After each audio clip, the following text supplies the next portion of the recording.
Jain friend Hindi और pride में आप सभी का स्वागत है। फ्रेंड, जैसा कि आपको पता है यहाँ पे यूजीसी नेट पेपर फर्स्ट की क्लासेस चल रही है और उसमें भी प्रीवियस की क्लास में हमने जब से टीचिंग एप्टीट्यूड शुरू किया है हम कम बार यहाँ पे आपके यूनिट का जितना भी सिलेबस है उसको कवर कराने की कोशिश कर रहे हैं। उसी कड़ी में ये अगला प्रयास है। इसके प्रीवियस की क्लास में आपने टीचिंग के बारे में समझ लिया, टीचिंग का कॉन्सेप्ट समझ लिया, टीचिंग के जो कैरेक्टरिस्टिक है उसके फीचर्स जो है, साथ ही उसके ऑब्जेक्टिव है जो है वो आपने सेकंड क्लास में देखा। इसके बाद थर्ड क्लास में हमने देखा कि टाइप्स ऑफ टीचिंग क्या होता है। उसी में हमने देखा था on the basis level of teaching. तो तीन तरीके से टीचिंग की बात की थी, जिसमें मेमोरी लेवल था, अंडरस्टैंडिंग लेवल था और रिफ्लेक्टिव लेवल था। और जब हम टाइप्स ऑफ टीचिंग में फोर्थ नंबर पे जाते हैं तो शैक्षिक उद्देश्यों के आधार पे हमने ब्लूम टैक्सोनॉमी का जिक्र किया था। तो ये जो आपके मतलब अगर देखें कि यहाँ से क्वेश्चन की बात करें तो बहुत ज्यादा ब्लूम टैक्सोनॉमी से क्वेश्चन आता है। और यदि आप एक शिक्षक भविष्य में बनते हैं तो उसके लिए ब्लूम टैक्सोनॉमी बहुत इंपॉर्टेंट है, क्योंकि इसका रोल आपको पता होगा कि ये जो आप पेपर सेट करते हैं ना, तो उसमें आपको जितने भी पॉइंट देने की, किसी बच्चे को नॉलेज के बेस पे जो है उसका परीक्षण करना है या कॉम्प्रिहेंशन के बेस पे करना है, एप्लीकेशन के बेस पे। जैसे मान लीजिए आपने नॉलेज के बेस पे करना है किसी बच्चे का टेस्ट, तो आप उसमें किन चीजों का यूज करेंगे, है ना। कॉम्प्रिहेंशन के बेस पे करना है तो कैसे आप पेपर सेट करेंगे, यानी जो पेपर सेट किया जाता है कब, क्यों, कैसे, या आप कहेंगे कि एनालिसिस करो या विश्लेषित करो, तो ये सारी चीजें इसके आधार पे होता है। अब यहाँ पे आते हैं, जो ब्लूम ने इसको विभाजित किया है अनुदेशात्मक उद्योग का वर्गीकरण, ये इन्होंने कॉन्सेप्ट 1956 में दिया था। ये अवधारणा इनका आया था 1956 में, जो कि सर्वमान्य अवधारणा है। हालांकि इसमें 2001 में देखेंगे तो यहाँ पे एंडरसन और क्रेथवेल जो थे उन्होंने चेंज किया था, संशोधित किया था, बट उस तरह उतना ज्यादा ये प्रभावकारी नहीं है, जो कि मान्य अगर देखा जाए तो 1956 वाला ही है। अब यहाँ पे देखिए, इन्होंने शुरुआत में आपको सबसे पहले ये बताया 3H का कॉन्सेप्ट। 3H जो कि आंग्ल भाषा इंग्लिश से लिया गया। 3H इंडिकेट हेड, और सेकंड हर्ट को डिनोट करता है, और थर्ड हैंड को। ये इस तरीके से है कि ये कहते हैं कि जो बच्चा होता है, कोई भी बच्चा होता है, वो जब लर्निंग की प्रोसेस में आता है तो लर्निंग की प्रोसेस में सबसे ज्यादा सपोर्ट कौन करता है? माइंड। यानी हम मस्तिष्क के बेस पे ही चीजों को क्या करते हैं, सीखने की कोशिश करते हैं। तो वो हमारा कॉग्निटिव डेवलपमेंट या कॉग्निटिव डोमेन में आता है, ज्ञानात्मक में। दूसरा कहते हैं कि कुछ भी हम सीखते हैं तो कहीं ना कहीं हमारा क्या होता है, उसमें रुचि, रुझान, हमारी मनोवृत्तियां जो होती है उसके आधार पे हम, यानी कहते हैं ना कि हम भावनाओं से जुड़ के चीजों को सीखते हैं। तो वो इनके कहने का मतलब है कि बहुत कुछ जो है, हेड के बाद अगर दिमाग के बाद बच्चा कुछ सीखता है तो दूसरे नंबर पे वो अपने दिल और दिमाग से सीखता है, हर्ट से सीखता है, जिसको इन्होंने कहा भावनात्मक, जिसको हम पढ़ते हैं अफेक्टिव डोमेन में। थर्ड है कि हैंड, हम बहुत कुछ करके सीखते हैं, लर्निंग बाय डूइंग हमारी प्रोसेस होती है। तो इनके कहने का मतलब ये है कि हम जब दिमाग से चीजों को सोच लेते हैं, दिमाग हमारा सपोर्ट करता है, हम दिल से चीजों को करते हैं, तो उसमें लर्निंग बाय डूइंग, यानी हम अपने हैंड मूवमेंट से, अपने साइकोमोटर जो कहते हैं ना कि अपने जो हाथ पैर हो चलाकर उनसे चीजों को सीखते हैं, तो ये आपका मनोसंचालित में आता है, सेंसरी मोटर में आता है। तो कुल मिला के कहने का मतलब कि एक जो बच्चा होता है वो उसके सीखने में एक चीज इन्वॉल्व नहीं होती, उसका दिमाग भी इन्वॉल्व होता है, उसका दिल भी इन्वॉल्व होता है, साथ ही साथ उसके जो हाव भाव है ना, साइकोमोटर में उसकी शारीरिक संचालन जो है वो भी होता है। तब जाके कोई बच्चा कंप्लीट लर्निंग किसी चीज की करता है। तो ये है इनका 3H का कॉन्सेप्ट। अब यहाँ पे 3H के कॉन्सेप्ट को इन्होंने एक एक करके डिफाइन किया है, जिसमें कॉग्निटिव डोमेन बहुत इंपॉर्टेंट है। और इसका जो मैंने ये डायग्राम बनाया है, यहाँ से रिपीटेड अगर आप देखेंगे तो प्रीवियस की जो भी एग्जाम हुआ है उसमें काफी क्वेश्चन आया है। अब यहाँ पे देखिए, जैसे इन्होंने कॉग्निटिव डोमेन के बारे में बताया है, ज्ञानात्मक, जिसको हम कहेंगे ज्ञानात्मक क्षेत्र। तो कॉग्निटिव डोमेन का पहले आपको यहाँ से डायग्राम देखना है, और ये जो है आपका जाता है लोअर टू अपर, है ना, ये लोअर टू अपर। अब इन्होंने सबसे पहले ये बताया कि ठीक है, ये तो कंफर्म है कि बच्चा दिमाग से सीखता है। तो दिमाग से सीखने का भी एक क्रम होता है। जैसे हमने कहा कि एक समय आता है आप रिफ्लेक्टिव लेवल पे पहुंच जाते हैं, रिफ्लेक्टिव यानी चिंतन वाले उस स्तर पे पहुंच जाते हैं। तो आपको कोई भी होता है, फिर आपके ऊपर कोई ये नहीं होता है कि कंट्रोल करता है। जैसे हमने वो इसके पहले की क्लास में आपको ये बताया था ना कि यहाँ पे अगर इस तरीके से डायग्राम बनाए, हमने आपको बताया था ना कि ये मेमोरी लेवल है, इसके बाद आपका अंडरस्टैंडिंग लेवल है, और इसके बाद एक समय आता है जो रिफ्लेक्टिव लेवल हो जाता है। यानी पहले आप स्मृति के आधार पे चीजों को रट रट के सीखते हैं, फिर चीजों को समझ के सीखते हैं, और एक स्तर आपका चिंतन स्तर ऐसा आ जाता है जिसमें तो आप कुछ नया जो है आप कोई समस्या लेते हैं उसका समाधान जो है सबके समक्ष प्रस्तुत करते हैं, तो एक ये भी लेबल आ जाता है। सेम चीज इन्होंने कहा कि ये तो कंफर्म है कि बच्चा सबसे पहले कॉग्निटिव डोमेन यानी ज्ञानात्मक क्षेत्र में अपने मस्तिष्क के द्वारा प्रवेश करता है, लेकिन वो भी एक कड़ी दर कड़ी बढ़ता है। उसको इन्होंने 6 पार्ट में डिवाइड किया है। आपको क्रम से इसके ये लगाने को आते हैं, कभी आपको ऐसे दे दिया आरोही क्रम में, अवरोही क्रम में, ऐसे करके दे दिया है ना, तो इस तरीके से क्वेश्चन आते हैं। क्वेश्चन कराएंगे तो आपको आइडिया होगा, बट ये ध्यान दीजिएगा कि ब्लूम टैक्सोनॉमी से क्वेश्चन काफी ज्यादा आते हैं। सबसे पहले कहा कि दिमाग से एक बच्चा सीखता है तो सबसे पहले वो नॉलेज गेन करता है। अब यहाँ पे आप तीनों देखेंगे ये निम्नतम स्तर में माना जाएगा और ये तीनों जो है ये उच्चतम स्तर में माना जाएगा। सबसे पहले कहा गया कि जो बच्चा होता है वो नॉलेज के बेस पे सीखता है। नॉलेज के बेस पे जैसे हमने कहा कि सबसे पहले जो हम सीखते हैं वो मेमोरी लेवल पे सीखते हैं, चीजों को रट रट के सीखते हैं। तो सेम थिंग है कि यहाँ पे भी अगर बच्चा जो है काम कर रहा है तो नॉलेज बेस पे सबसे पहले करता है, चीजों को मगअप करता है। फिर जैसे ही वो थोड़ा सा नॉलेज गेन करता है तो कॉम्प्रिहेंशन, उसको अपनी सूझबूझ से थोड़ा सा अंडरस्टैंड करता है, समझने की कोशिश करता है। तो वो यहाँ पे जो है चीजों को रटा और यहाँ पे समझने की कोशिश की। जैसे मान लीजिए कि हमने कहा कि आपने ब्लूम टैक्सोनॉमी पढ़ना है, तो आपने पहले क्या किया, फर्स्ट टाइम आपने ब्लूम टैक्सोनॉमी के सिद्धांत को जो है कि 1956 में दिया, क्रेथवेल में इसको 2001 में एंडरसन क्रेथवेल ने इसको चेंज किया, चेंज करने में कुछ नया चीज ऐड की। पहले आपने क्या किया, हो सकता है कि हमने जो पढ़ाया आपने उसको रट लिया, रटने के बाद आपका सेकंड ये आया कि आपने उसको समझने की कोशिश की कि हमने पढ़ा क्यों ब्लूम टैक्सोनॉमी, है ना, क्यों पढ़ा ब्लूम टैक्सोनॉमी, क्यों इन्होंने दिया।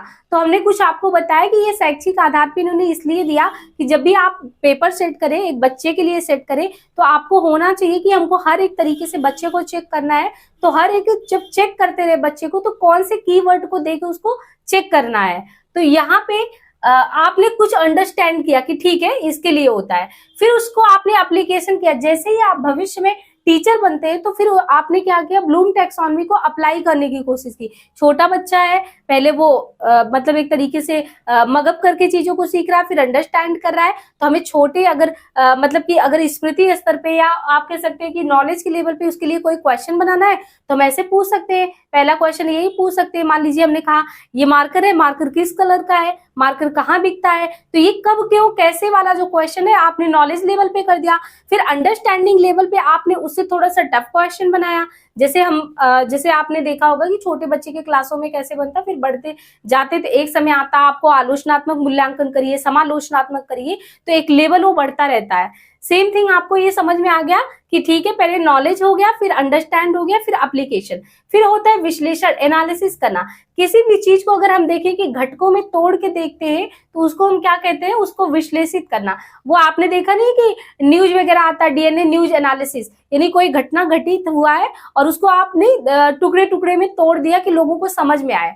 और जैसे आपने टुकड़े में तोड़ दिया, फिर एक समय आता है कि आप उसका क्या करते हैं, संश्लेषित करते हैं, सिंथेसिस करते हैं, फिर उसको जोड़ के ये कुछ उसका निकालने का प्रयास करते हैं कि अच्छा ये घटना हुआ था, पहले आपने टुकड़े में तोड़ा, फिर सारे को जोड़ के कुछ कंक्लूजन निकाला कि हाँ कुछ ऐसा हुआ था। तो ये जो आपका हो गया, फिर संश्लेषण हो गया। फिर एक समय आता है कि आपने मूल्यांकन कर लेना है कि मतलब आप इस लायक हो गए कि आपने कोई चीज याद किया, याद करने के बाद समझा, जब समझ लिया तो उसको अपने ऊपर अप्लाई किया, अप्लाई करने के बाद उसको मतलब कि टुकड़ों में तोड़ा, फिर जोड़ा, फिर एक समय आया कि आपने उसका इवेलुएट कर लिया, मूल्यांकन कर लिया। तो ये पूरे 6 प्रोसेस में ऐसे लोअर टू अपर ये जो है इनका ये कॉग्निटिव डोमेन वाला ये पूरा डायग्राम चलता है। और ये बहुत इंपॉर्टेंट है, डायग्राम बिल्कुल ध्यान रखिएगा। हम अपना नोट्स जो शेयर करेंगे उसमें भी बिल्कुल ऐसे ही है। तो देखिए, ज्ञान के आधार पे जानकारी व सामग्री को याद करना, बोध में समझना होता है, और प्रयोग में अमूर्त ज्ञान को व्यवहार में बदलना होता है, विश्लेषण में घटकों में तोड़ना होता है, संश्लेषण में संगठित भागों को संपूर्ण में मिलाना होता है, और मूल्यांकन में विशेष उद्देश्य के लिए विधि और सामग्री का मूल्य निर्धारण होता है। अब यही चीज जो है यहाँ पे 2001 में क्रेथवेल ने चेंज किया था, और उन्होंने बस ये किया था, इन्होंने यहाँ पे रख दिया याद रखना, समझना, लागू करना, विश्लेषण करना, मूल्यांकन करना, बनाना, जो कि बहुत ज्यादा इंपॉर्टेंट नहीं है, बस मैंने इसको लिख दिया यहाँ पे। अब इसके बाद सेकेंड नंबर पे आते हैं, हमने कॉग्निटिव डोमेन देख लिया। कॉग्निटिव डोमेन के बाद हम सेकेंड नंबर पे आते हैं अफेक्टिव डोमेन, जिसको हमने कहा था कोई भी बच्चा अपने रुचि, रुझान, मनोवृत्ति के आधार पे सीखता है, जिसमें हमारा इंटरेस्ट बहुत ज्यादा होता है उसको हम बहुत आसानी से सीख लेते हैं। तो ये हमारा कॉग्निटिव डोमेन जो कि हर्ट को डिनोट करता है, वहां से आता है। अब इसका डायग्राम हमने यहाँ पे बनाया हुआ है, हालांकि इसका डायग्राम जो ये सही बना नहीं है। आपको इसमें ये देखना है कि ये लोअर है, ये लोअर से अपर ऐसे आएगा, है ना। ये सबसे नीचे वाला है, फिर सेकंड पे ये है, थर्ड पे ये है, फोर्थ पे ये है, 5 पे ये है ना। क्योंकि आपको ये मान लीजिए कि ये जो है ना, ये डायग्राम अगर आप देखना चाहें तो हम यहाँ पे करते, नहीं तो फिर कंफ्यूजन आपको होगा।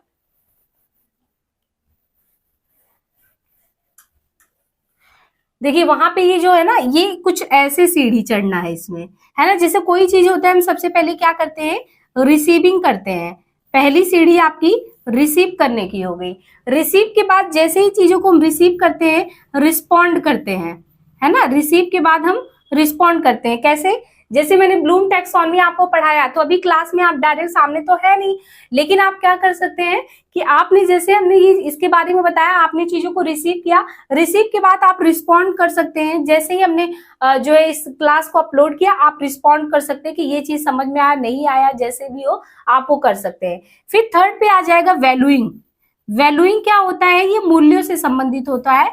मूल्यों के बारे में जानना समझना है वैल्यूइंग होता है। कि जैसे हम लोग समझते हैं कि क्या चीज अच्छा है, क्या चीज बुरा है ना, हमें सत्य बोलना चाहिए कि नहीं बोलना चाहिए, हमें झूठ बोलना चाहिए कि नहीं, हमें बड़ों का आदर करना चाहिए कि नहीं। यानी कुछ चीजें होती है जो फैमिली से लेके टीचर आपके अंदर वैल्यूज जो है उस चीज को आपके अंदर डाल, मतलब कि आपके अंदर ये सोचते हैं कि आपके व्यक्तित्व में हो। लेकिन एक समय ऐसा आता है कि वैल्यूइंग तो है आपकी, उसमें जो है व्यक्तित्व में वैल्यू तो आ गया है, लेकिन आप उसको ना ऑर्गेनाइज नहीं कर पाते हैं।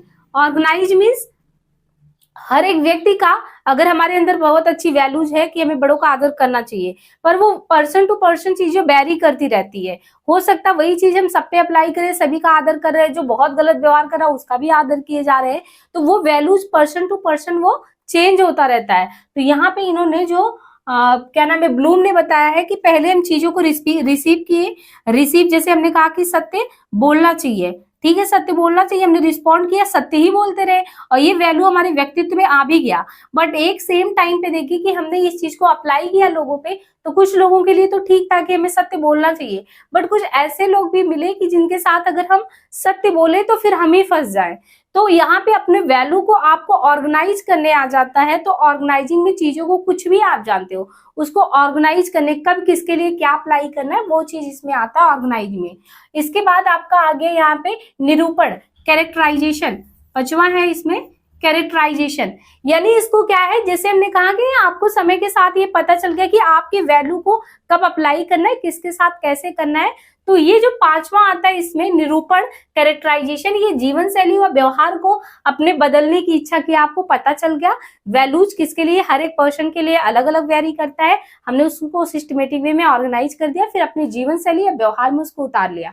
तो ये जो इनका है ये सेकंड है, मतलब कि एक तरीके से ये डायग्राम ऐसे जाएगा, क्योंकि इसमें ऐसे पूछा जा सकता है ना कि भावनात्मक जो आपका ये अफेक्टिव डोमेन है, इसमें सबसे अपर लेवल पे क्या है, सबसे ऊपर क्या है, तो आप बताएंगे इसमें निरूपण या कैरेक्टराइजेशन है। इसमें ऐसे क्वेश्चन आ सकता है कि अफेक्टिव डोमेन में सबसे नीचे क्या आता है, तो आप बताएंगे अग्रहण या रिसीविंग आता है, जिसमें सुनने की इच्छा होती है। अब यहाँ पे हमने ये देख लिया। अब हम सेंसरी मोटर पे आते हैं जो मनोसंचालित है। तो हमने कहा था कि कोई बच्चा दिमाग से सीखता है, दिमाग तो मतलब काम करता है, फिर दिल से भी काम करता है, साथ में अपना जो है पूरी एक्टिविटी करके सीखता है, मनोसंचालित। तो सेंसरी मोटर का डायग्राम ये इस तरीके से होगा, जिसमें सबसे पहले जो है यहाँ पे ये होगा, ये है इमिटेशन, है ना, इमिटेशन। यहाँ पे जो है ये इंग्लिश में इसको कहेंगे इमिटेशन। अब यहाँ पे देखिए क्या होता है कि सबसे पहले आपने क्या करना है, इमिटेशन, दोहराने का प्रयास। यानी कोई भी अगर बच्चा होता है वो प्रतिरूपण का काम करता है एक तरीके से। जैसे अपनी फैमिली में किसी को देख के जब बच्चा बड़ा हो रहा है तो वो क्या करता है, उन्हीं की नकल करता है। इमिटेशन में वही इमिटेट होता है, प्रतिरूप करता है, दोहराने का प्रयास करता है। फिर मैनिपुलेट, जैसे ही आपने उस मतलब कि अपने से बड़े किसी को देखा, कोई बच्चा देखा, वो जैसे कर रहे हैं वैसे एक्टिविटी किया, फिर उस एक्टिविटी में जोड़ तोड़ करता है, उसको मैनिपुलेट, यानी मैनिपुलेट मींस घुमाना किसी चीज को। अब आपने किया इसमें मैनिपुलेट किया, घुमाया। फिर आप क्या करते हैं कि जैसे मान लीजिए आपने कोई भी ऐसा हम मान सकते हैं कि एग्जाम्पल ले, हमको पढ़ाना है, पढ़ाना है, मैंने कहीं से कॉपी किया कि ऐसे ऐसे इस टॉपिक को पढ़ाना है, ठीक है, तो उसको हमने पढ़ाने के लिए इमिटेट करने की कोशिश की, मतलब उसको हूबहू थोड़ा सा उतारने की कोशिश की। इसके बाद हमने क्या किया कि हमने कहा कि नहीं, मैं इसमें थोड़ा सा ऐसा फेर बदल करूं जिससे मेरा क्लास जो है और इफेक्टिव हो। तो हमने जोड़ तोड़ किया, मैनिपुलेट किया। अब एक समय ऐसा आता है कि बोलते बोलते करते करते है ना, करत करत अभ्यास जड़ मत हो सुजान, तो हम प्रिसाइज हो जाते हैं। यानी सटीकता का अभ्यास करने से, हमें लगातार वही चीज डेली पढ़ाने से सटीकता जो हमारी इफिकेसी है वो उसमें काफी ज्यादा इंप्रूवमेंट आपको देखने को मिल सकता है। तो ये हो गया प्रिसाइज वे। और इसके बाद आता है एक्सप्रेशन, यानी जब हमने सिर्फ अनुकरण किया था, उसमें मैनिपुलेट करके कुछ मतलब चेंजेस किए, फिर हमने लगातार प्रयास किया तो सटीकता में हमारे सुधार आया। फिर क्या हुआ, यहाँ पे अभिव्यक्ति, हमने चीजों को एक्सप्रेस किया, मानसिक स्तर की प्रभावशीलता देखने को मिलती है, जो हम एक्सप्लेन करते हैं वो आपको समझ में आता है। और एक समय ऐसा आता है कि बिना कुछ देखे हम नेचुरलाइजेशन के प्रोसेस में होते हैं, प्रकृतिकरण जो हमारे अंदर होता है हम उसको डायरेक्ट अभिव्यक्त करते हैं और उसमें काफी सुधार आपको देखने को मिलता है। तो साइकोमोटर में यही चीज कहा जाता है कि पहले हमने अनुकरण किया, जोड़ तोड़ किया उसमें, फिर सटीकता में सुधार हुआ, फिर हमने एक्सप्रेस किया। एक समय होता है कि हमारे व्यवहार में नेचुरल चीजें दिखने लगती है, मतलब वही हमारे व्यक्तित्व का एक पार्ट बन जाता है। तो साइकोमोटर डोमेन कुछ इस तरीके से था जो ब्लूम ने यहाँ पे दिया हुआ था। हालांकि देखिए यहाँ पे कुछ चीजें और लोगों ने दी है बट वो बहुत ज्यादा इंपॉर्टेंट नहीं है। नोट्स में मैंने आपके लिए जो है मेंशन कर दिया है, क्योंकि आप देखिए ना, इनके ब्लूम के अलावा गैगने और ब्रिक्स जो है इनका भी क्लासिफिकेशन है। लेकिन वो गैगने का जैसे उन्होंने किया है बौद्धिक कौशल, ज्ञानात्मक रणनीति, मौखिक सूचना, है ना, संचालित तंत्र और शारीरिक क्षमता, मनोदृष्टि, तो ये उतने इंपॉर्टेंट नहीं है, क्योंकि अगर आप ये तीनों को ध्यान में रखते हैं, यानी आपने कॉग्निटिव, अफेक्टिव, सेंसरी मोटर को बहुत अच्छे से समझ लिया है, तो यहाँ से क्वेश्चन आपके ज्यादा आते हैं। आपको ध्यान से जो है इन्हीं को समझना है। हाँ, यहाँ पे जो एंडरसन के बारे में, क्रैथवेल के बारे में बोला था, एंडरसन ने अपने अकॉर्डिंग भी 4 ज्ञान के आयाम बताए, जिसमें उन्होंने कहा कि तथ्यात्मक ज्ञान आपके अंदर हो, वैचारिक हो, प्रक्रियात्मक हो, मेटाकॉग्निटिव ज्ञान का ज्ञान हो। बट ये इतना यूजफुल कुछ नहीं लगा। जो क्वेश्चन आपके आते हैं ये यही इन्हीं टॉपिक से आते हैं, इसलिए हमने इनको बहुत अच्छे से कराया है। आपको शॉर्ट नोट्स, बिल्कुल हमने पहले भी बताया कि मेरे खुद के शॉर्ट नोट्स बनाए हुए हैं, इस तरीके से आपका नोट्स रहेगा। सेम जैसे हम पढ़ाते हैं पहले उसको अपने माइंड में उसको वो कर लेते हैं कि हाँ कुछ इस तरीके से हमको इस लेक्चर को शॉर्ट में कैसे चीजों को पूरा कंसाइज वे में प्रेजेंट करना है। तो ये मेरे खुद के शॉर्ट नोट्स हैं जिसको हम करके अपना भी पढ़े थे, तो काफी अच्छा मतलब मार्क्स फर्स्ट पेपर में आया है, 2 बार आया हुआ है। तो आप इसको अप्लाई कर सकते हैं। बाकी फ्रेंड सर्कल में आप जो है वीडियो को ज्यादा से ज्यादा शेयर करें, और हिंदी और प्राइड टेलीग्राम है, वहां से लिंक मिल जाएगा, वहां से आप कनेक्ट हो जाए। वहीं पे हम नोट्स जो है लास्ट में जब ये सेशन समाप्त होगा, मतलब आप फर्स्ट पेपर खत्म करेंगे तो एक साथ हम पीडीएफ बना के भेज देंगे। बाकी जैसे ही हम लोगों का ये खत्म होगा तो बीच बीच में हमने प्रीवियस के जो पेपर आए हुए हैं उनको जो है यहाँ पे करवाते रहेंगे, जिससे आपको आइडिया होता रहे कि हाँ इसी से, इस टॉपिक से इस तरीके से क्वेश्चन आता है। तो उम्मीद है कि ये बहुत अच्छे से आपको समझ में आया होगा। आज के लिए इतना ही, मिलते हैं नेक्स्ट पार्ट में। धन्यवाद।